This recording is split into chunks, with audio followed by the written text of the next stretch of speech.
In today's video, I'm going to teach you how to archive items in Monday.com. Archiving is the easiest way to keep your boards clean without losing information.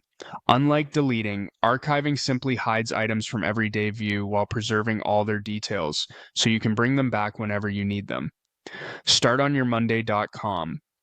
Home. If you're already inside a board or another page, just click the main logo or Home to return to your dashboard. From here, open Workspaces in the left sidebar and choose the workspace that contains the board you're working on. This keeps everything organized and makes sure you're archiving in the right place. Open the board where the item lives. Once the board loads, locate the item you want to archive. On the far left of the items row, click the small checkbox to select it. If you need to archive more than one item, you can select multiple checkboxes at once to save time. With your item selected, look for the action controls that appear and click Archive. If you see a confirmation, approve it. The item will disappear from the board, which is your sign that it's successfully archived.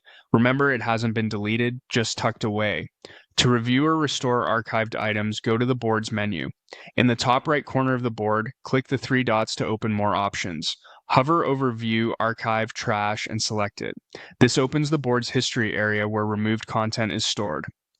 Choose the Archive section to filter out anything that was trashed and focus only on archived items.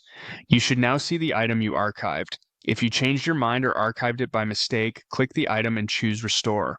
The item will return to its original group on the board, along with its updates, files, and column values, just the way you left them.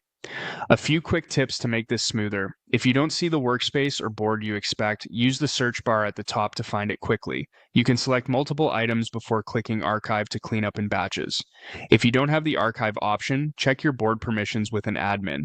And if you're reviewing removed content, make sure you're in the archive view rather than trash. Trash is for items you plan to permanently remove, while archive is for items you may want back later. That's it. You've archived your items, verified where they live, and learned how to restore them in a click.